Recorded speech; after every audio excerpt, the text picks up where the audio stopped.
கிருஷ்ணகிரி மாவட்டத்தில் இப்போது எங்களுடைய கோரிக்கை என்னன்னா, அதிகமாக மல்லிப்பூ, முல்லை, கனகாமரம் இந்த பூவெல்லாம் உற்பத்தி செய்து கொண்டோம். மாம்பழம் உற்பத்தி பண்றோம். அதே மாதிரி மல்லிப்பூவும் அதிகமாக உற்பத்தி செஞ்சு கொண்டிருக்கோம். இந்த மல்லிப்பூ உற்பத்திக்காக நிறைய சாகுபடி பண்ணிட்டு இருக்கோம். அது வந்து நாங்கள் வெளி மாநிலத்துக்கு தான் அனுப்பிச்சிட்டு இருக்கோம். எங்களுக்கு வந்து மல்லிப்பூ சென்ட் பேக்கெட் ஒன்று அமைச்சு தர மாதிரி கேட்டுக்கொள்கிறோம். ஆனால் எல்லா எம்எல்ஏக்களும் தேர்தல் வரும்போது கோரிக்கை வைக்கிறோம், சென்ட் பேக்கெட் எங்களுக்கு ஒன்று வேணும் அமைச்சு தரங்கன்னு சொல்லி கேட்டுட்டு இருக்கோம். ஆனால் வந்து அவங்க வந்து அது இது வரைக்குமே நடந்ததில்லை. இப்போ நம்ம தவிக அரசு மூலியமாக முதல் பட்ஜெட் கூட்டத்தில் நம்ம கிருஷ்ணகிரிக்காக ஒரு சென்ட் பேக்கெட் அமைச்சு தர மாதிரி கேட்டுக்கொள்கிறோம். தேர்தல் அறிக்கையில் கொடுத்த மாதிரி கொண்டு வர வேண்டும் என்று சொல்கிறார்கள். அதை இந்த அரசு செய்ய வேண்டும் என்று எதிர்பார்க்கிறோம். அதே நேரத்தில் இந்த மாவட்டத்தில் குறிப்பாக தமிழகத்தினுடைய தலைநகரமாக கிருஷ்ணகிரி மாவட்டத்தில் அதிக மா உற்பத்தி செய்யப்படுகிறது. ஒரு காலத்தில் 75 மாம்பழ கூழ் தொழிற்சாலைகள் இந்த இடத்திலே 1.25 லட்சம் ஏக்கர் பாசனம் இந்த மா செய்யப்பட்டிருந்த இந்த நேரத்திலே அரசினுடைய தவறான வழிகாட்டுதலால் வெளிநாடுகளுக்கு ஏற்றுமதி குறைக்கப்பட்டு தொழிற்சாலைகளை பேங்குகளால் நெருக்கப்பட்டு இன்று 4 பேர் கையிலே இந்த மாம்பழ தொழிற்சாலைகள் அனைத்துமே போய் விவசாயிகளே மாம உற்பத்தியாளர்கள் மிகவும் பாதிக்கின்ற அளவுக்கு போய்கொண்டிருக்கிறது. ஆகவே இந்த மா உற்பத்தியாளர்களுக்கு நிரந்தரமான ஒரு நல்ல விலை கிடைக்க வேண்டும். அதே நேரத்தில் உற்பத்தி மானியம் கொடுக்க வேண்டும். இந்த சித்திரை மாதத்திலே பெரும்பாலும் சூறாவளி காற்று ஆலங்கட்டி மழையால் மா பிஞ்சுகள் உதிரும். அதுக்கு உண்டான இழப்பீடு கொடுப்பதற்கு ஒரு நிதியை தனியாக உருவாக்க வேண்டும். தோட்டக்கலை பயிர்களுக்கு மாவுக்கு தனி வாரியம் அமைக்க வேண்டும் என்பதையெல்லாம் இந்த பட்ஜெட்டிலே நாங்கள் எதிர்பார்க்கிறோம். திராட்சை கொள்முதலுக்கு ஒன்று வைக்கணும், கொள்முதல் நிலையத்தை ஒன்று உருவாக்கணும். அரசு வந்து நம்மளுக்கு அந்த மருந்துகள் வந்து கட்டுக்கடங்காத விலையாக இருக்கிறதுனால எங்களுக்கு மானியம் வழங்குறதுக்கான முயற்சி பண்ணணும். இந்த திராட்சை விவசாயிகளுக்கு இன்சூரன்ஸு கொடுக்குறாப்புல அரசு ஏற்பாடு பண்ணணும். விவசாயத்தை பண்ணி நாங்கள் சீரழிஞ்சிட்டு நிற்கிறோம். இப்போ அடுத்தது லோனு கட்ட முடியாமல் சரியான நெருக்கடியில் இருக்கிறோம். ஒரு பக்கம் வர வேலை கண்ணை முட்ட அளவுக்கு நிற்கிது. விரநில பார்த்தீங்கன்னா அதுக்கு மேலே நிற்கிது.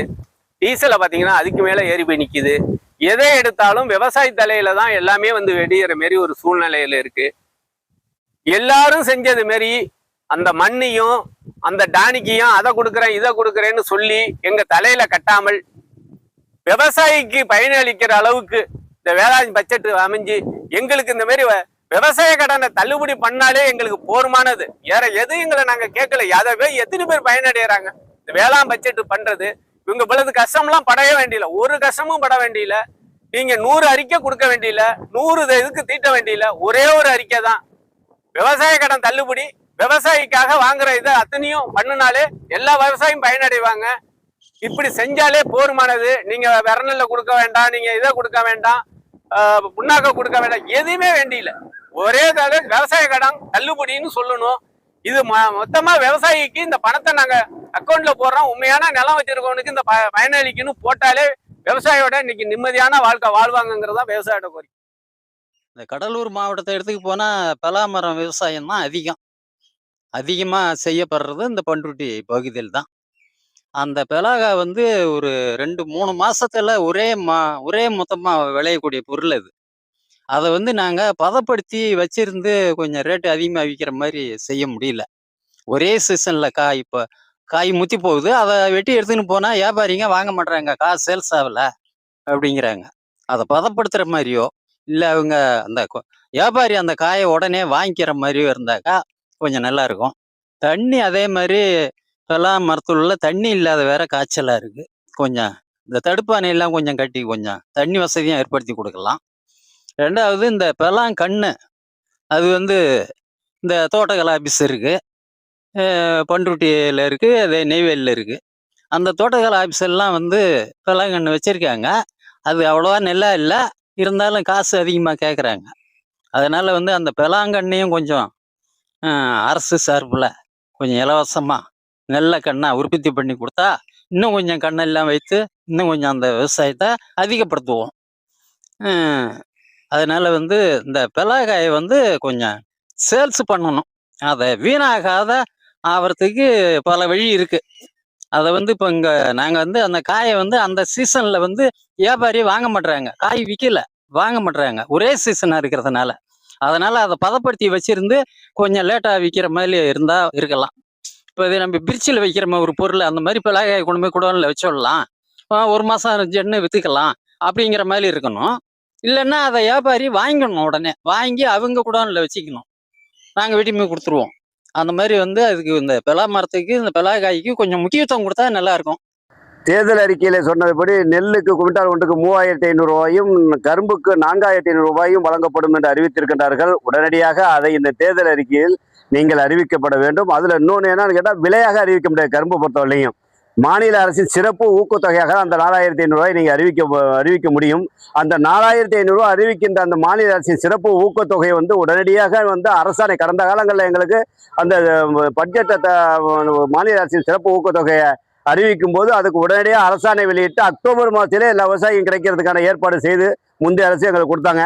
அதே போல் இந்த அரசு உடனடியாக எங்களுக்கு அந்த அரசாணையை வெளியிட்டு அக்டோபர் மாதத்தில் அந்த விவசாயிகள் சிறப்பு ஊக்கத்தொகை கிடைப்பதற்கு நடவடிக்கை எடுக்க வேண்டும் என்று எங்களுடைய விவசாயிகளின் சார்பாக கேட்டுக்கொள்கிறேன்.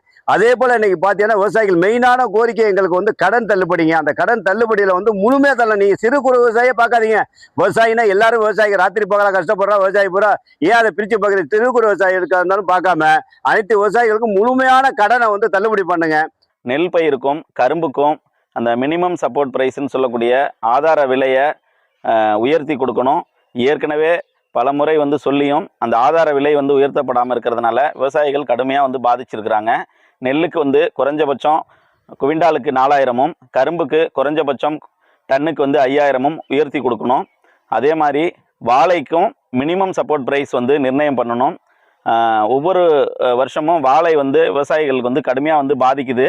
ஸோ அந்த வாழை பாதிக்கிறப்ப உரிய இழப்பீடுக்கு அரசாங்கம் குறிப்பிட்ட நிதியை ஒதுக்கி ரிசர்வில் எப்போதுமே வச்சுருக்கணும் வேளாண் பட்ஜெட்டில். அதே மாதிரி சமீபத்தில் நிறைய பகுதியில் வாழை காற்றுல சேதம் அடைஞ்சிருக்கு.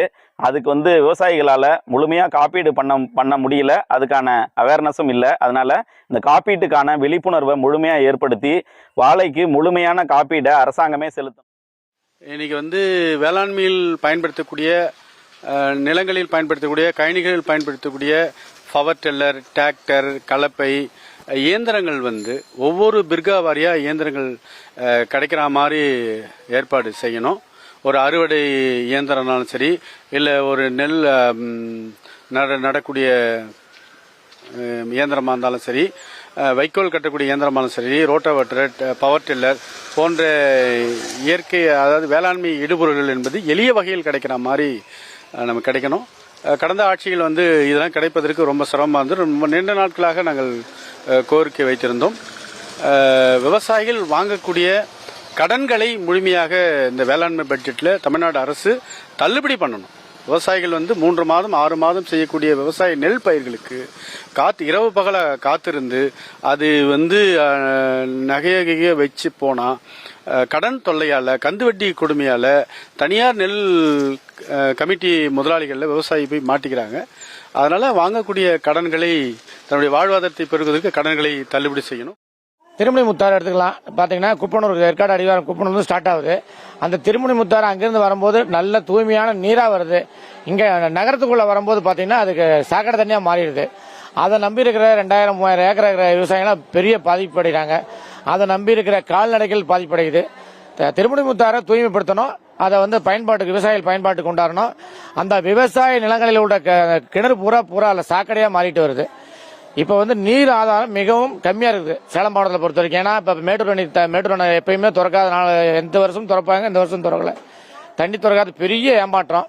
அதை நம்பி இருக்கிற கடகோடி விவசாயிகளுக்கு பெரிய ஏமாற்றம். இன்னைக்கு தோட்டக்கலை, சாகுபடி பயிரெல்லாம் எதுவுமே சாகுபடி பண்ண முடியாது. நீர் ஆதாரம் ரொம்ப கம்மியாக இருக்குது. இதுக்கு மேலே ஆராய்ச்சி மையம் ஒன்று வேணும் சேலம் மாவட்டத்தில் பொறுத்த வரைக்கும்னா. விவசாயிகள் ஆராய்ச்சி மையம் இருக்குதுங்க, விதை, அந்த விதை ஆராய்ச்சி மையம் இருக்குது. ஆனால் பார்த்தீங்கன்னா ஒரு பல்கலைக்கழகம் வேணும், கண்டிப்பாக வேணும். இருந்துச்சுன்னா நாம் இங்கிருந்து ரொம்ப தஞ்சாவூர் அந்த மாதிரி தான் போக வேண்டியது இருக்குது. இன்னைக்கு இருக்கிற நீர் வரத்தை பொறுத்த வரைக்கும் விதை அந்த மாதிரி தயார் பண்ணாங்கன்னா, ஆராய்ச்சியில் தயார் பண்ணாங்கன்னா குறைந்த நீரில் எப்படி பயிர் பண்ணுறது, சாகுபடி பண்ணுறதுன்னு பண்ணாங்கன்னா நல்லாயிருக்கும். அது நல்ல ஒரு விஷயம். அடுத்து பார்த்தீங்கன்னா கால்நடை பூங்கா கிடப்பிலே போட்டிருக்காங்க. இது இந்த அரசாவது அதை துவக்கி பண்ணாங்கன்னா கொஞ்சம் நல்லாயிருக்கும். அவ்வளோ பெரிய கால்நடை பூங்கா அது கொஞ்சம் எடுத்து பண்ணாலும் நல்லாயிருக்கும். விழுப்புரம் மாவட்டத்திலே எண்ணெய் வித்து ஆராய்ச்சி நிலையம் ஒன்று உள்ளது. அந்த ஆராய்ச்சி நிலையத்தை விரிவுபடுத்த வேண்டும். புது கண்டுபிடிப்பு விதைகள் கொடுக்க வேண்டும். அப்போ அருகிலே உள்ள விருதாச்சலத்திலே கண்டுபிடிப்புகள் அதிகமாக உள்ளது. TMV 7 டன் என இருந்ததை தவிர இவர்கள் அதுக்கு பிறகு எந்த கண்டுபிடிப்பும் இல்லாமல் இருப்பதால் விவசாயிகளுக்கு மணிலா உற்பத்தி சரியான விதைகள் கிடைப்பதில்லை. சரியான விதைகள் கிடைத்தால்தான் உற்பத்தியை பெருக்க முடியும். ஆகையாலே சரியான விதைகளை உற்பத்தி செய்வதற்கு வேண்டிய ஆயத்தம் செய்ய வேண்டும். அதோடு அல்லாமல் அதை ஏற்றுமதி செய்ய தரத்திற்கு இதை தரம் பிரித்து ஏற்றுமதியாக்கி விவசாயிகளை ஊக்குவிக்க வேண்டும். அப்பொழுதுதான் விவசாயிகள் முன்னேற முடியும். விவசாயத்துக்கு வேண்டிய நன்மைகளும் கிடைக்கும், அரசாங்கத்துக்கும் இதனால் வருமானம் கிடைக்கும். அது மட்டுமல்லாமல் விழுப்புரம் மாவட்டத்திலே மணிலா காய் பறிப்பதற்கு மெஷின்கள் தேவை. மானிய விலையிலே மிக குறைந்த விலையிலே கொடுக்கலாம். நிறைய மெஷின்கள், அதாவது விதைகள் போடுவதற்கு கூட நிறைய மெஷின்களை கொடுக்கலாம். ஒரு மெஷின் ஒரு 5000-7000 தான் வருது. அதனால இதை அதிக அளவிலே விவசாயிகளுக்கு கொடுத்து பயிற்சி அளித்து மானிய விலையிலே அதிக அளவிலே கொடுக்க வேண்டும். அப்பொழுது இன்னும் உற்பத்தி பெருக்குவதற்கு அதிகமாக இருக்கும். இன்றைக்கு வேலையாட்கள் கிடைக்காத நிலையிலே மணிலா பயிரிடுவது என்பது மிக சிரமமாக உள்ளது.